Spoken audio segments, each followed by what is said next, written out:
Assalamualaikum, salam sejahtera Cikgu Nan. Kembali lagi. Dalam sesi video pada kali ini kita akan melihat pelajaran matematik tambahan SPM berkenaan dengan pilih atur dan gabungan. Dalam video-video yang lepas kita telah melihat berkenaan dengan konsep pilih atur dan gabungan ini. Jadi dalam video pada kali ini cikgu akan tunjukkan cara bagaimana untuk menjawab soalan-soalan yang berkaitan dengan pilih atur dan gabungan ini dengan memberikan dua soalan contoh untuk kita bincangkan. Perkara asas dalam menjawab soalan matematik ataupun soalan-soalan lain pun adalah kita perlu membaca dan memahami kehendak soalan.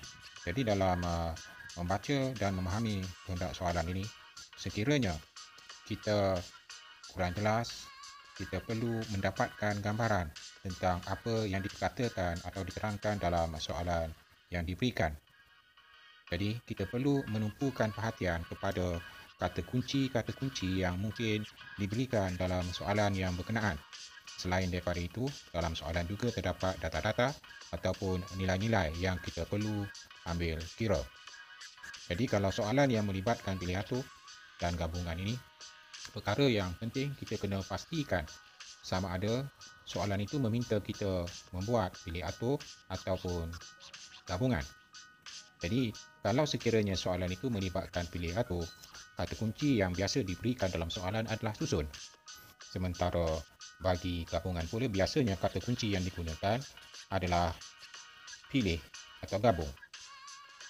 Setelah kita mengenal pasti soalan berkenaan adalah berkenaan dengan gabungan ataupun pilih atur, maka kita tentukan apakah formula yang sesuai yang perlu kita gunakan untuk menjawab soalan yang berkenaan. Kadang-kala soalan itu melibatkan soalan yang agak kompleks yang memerlukan gabungan formula dan sebagainya. Oleh yang demikian, kita perlu fahamkan betul-betul situasi masalah yang diberikan kepada kita. Setelah kita kenal pasti formula dan jalan kerja yang perlu kita lakukan penyelesaian dengan teliti untuk mendapatkan jawapan yang betul. Perhatikan contoh soalan yang pertama. Dalam rak terdapat 3 buah buku sains dan 4 buah buku matematik yang berlainan. Hitung bilangan cara untuk menyusun semua buku itu dalam satu baris. Jika tiada syarat yang dikenakan, dan yang kedua, semua buku sains adalah bersebelahan di antara satu sama lain. Jadi kalau kita perhatikan dalam soalan ini, dia melibatkan 3 buku sains dan 4 buku matematik. Bermaksud kita ada 7 buku yang kita boleh bezakan di antara satu sama lain. Ini bermaksud kita ada 7 objek. Kemudian kita dikehendaki menyusun. Ini akan menjurus kepada pilih atur semua buku itu dalam satu baris. Maknanya melibatkan semua buku. Ketujuh-tujuh buku itu kita perlu ambil kira dalam proses penyusunan itu. Jadi ini bermaksud daripada 7 buku, kita perlu lakukan pilih atur yang melibatkan ketujuh-tujuh buku berkenaan. Jadi daripada 7 buku, kita lakukan pilih atur yang melibatkan ketujuh-tujuh buku. Nanti kita akan dapat bilangan. Cara susunannya adalah 5040 cara. Sekarang perhatikan dalam kes yang kedua. Semua buku sains adalah bersebelahan di antara satu sama lain. Perhatikan dalam soalan ini kita ada 3 buah buku sains yang perlu kita letakkan dalam rak itu dalam keadaan dia adalah bersebelahan di antara satu sama lain. Jadi buku sains yang pertama, yang kedua dan yang ketiga, kita mempunyai pilihan cara untuk menyusun ketiga-tiga buku sains ini, tetapi kita tidak boleh pisahkan ketiga-tiga buku sains ini. Sementara bagi 4 buah buku matematik ini, kita bebas untuk menyusunnya. Ini bermaksud buku-buku sains ini boleh berada di antara buku-buku matematik ini. Jadi kalau kita perhatikan di sini, bilangan cara untuk kita menyusun buku sains ini sahaja adalah 3x3, iaitu 3 buku sains ini kita boleh susun dalam keadaan mengambil kira ketiga-tiga susunan ini. Dan susunan secara keseluruhan, kita boleh menganggap bahawa ini adalah suatu objek yang kita tidak boleh pisahkan. Sementara setiap buku matematik ini kita boleh pisahkan. Jadi jumlah cara bagaimana untuk kita susun akan melibatkan susunan buku sains dan juga susunan gabungan buku sains dan buku-buku matematik ini. Jadi, untuk gabungan antara kumpulan buku sains dan buku matematik ini, kita boleh anggap ini sebagai satu objek. Sekarang jumlah objeknya akan menjadi 5. Daripada 5, kita lakukan pilih atur yang melibatkan kelima-lima objek. Di sini dia adalah 5 kerana kita menganggap buku sains ini adalah satu kerana ia tidak boleh dipisahkan. Tetapi di antara buku-buku sains ini juga kita boleh lakukan pilih atur. Oleh yang demikian, kita perlu darabkan dengan 3/3, iaitu cara bagaimana untuk kita lakukan susunan bagi buku-buku sains ini.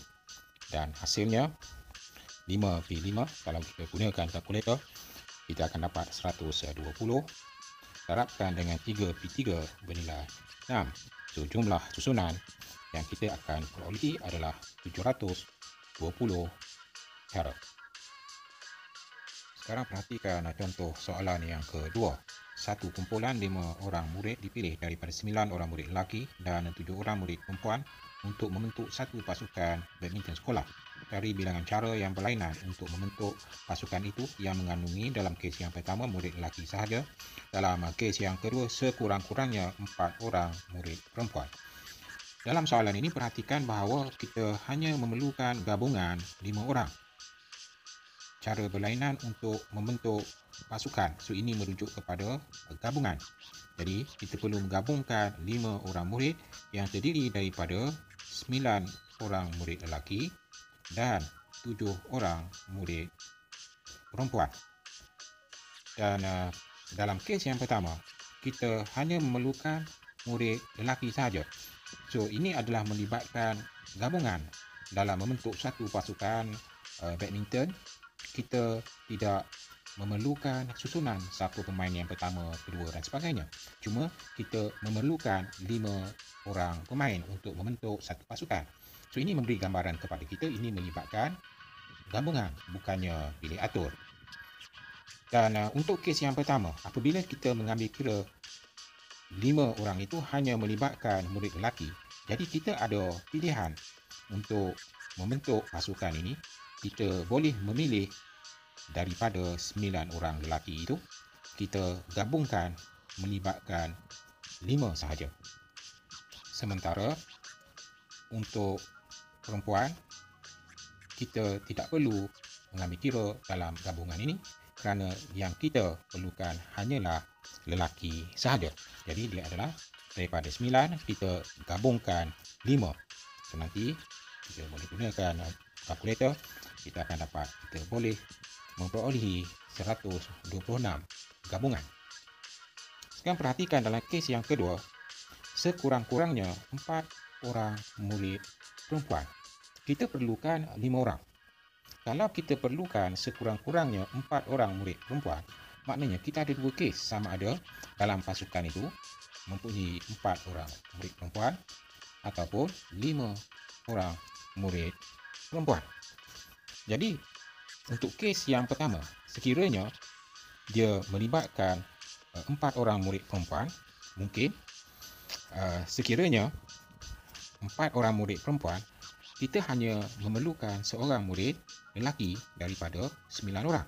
Jadi, gabungan yang wujud adalah daripada 7 orang murid perempuan, kita gunakan perempuan dulu, kita gabungkan sebanyak 4 orang. Sementara kita hanya perlu seorang sahaja lelaki daripada 9 orang. Ini untuk kes yang pertama. Sementara gabungan yang mungkin kita boleh tambahkan, iaitu melibatkan kes sekiranya kita mengambil 5 orang pelajar perempuan. Kita ada 7. Daripada 7 orang pelajar perempuan, kita perlu gabungkan sebanyak 5 orang. Oleh kerana gabungan itu telah melibatkan 5 orang pelajar perempuan, kita tidak memerlukan pelajar ataupun murid lelaki.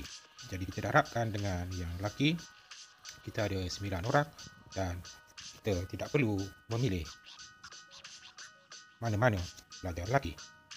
Jadi 7/4 adalah 35. Darabkan dengan 9/1, nilainya adalah 9. Kita tambahkan dengan 7/5 iaitu 21. Darabkan dengan 9/0 adalah 1. Jadi kita selesaikan, kita akan dapat 315 tambahkan dengan 21 dan kita akan dapat jumlahnya adalah 336. Ini bermaksud kita mempunyai 336 cara gabungan sekiranya kita menggunakan sekurang-kurangnya 4 orang murid perempuan. Jadi cikgu telah tunjukkan 2 contoh soalan. Yang penting para pelajar perlu membezakan ataupun mengenal pasti sama ada ia melibatkan bidik atur ataupun gabungan sebelum menjawab soalan-soalan. Dari segi pengiraannya menjadi mudah kerana para pelajar boleh menggunakan mesin kira ataupun kalkulator.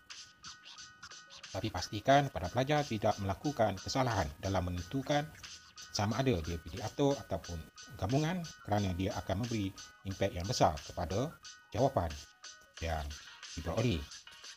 Cukup dulu untuk kali ini. Jangan lupa like dan subscribe channel Cikgu Nan kembali lagi untuk mendapatkan notifikasi bagi video-video yang cikgu baru uploadkan. Jangan takut, jalan terus. Assalamualaikum, salam sejahtera.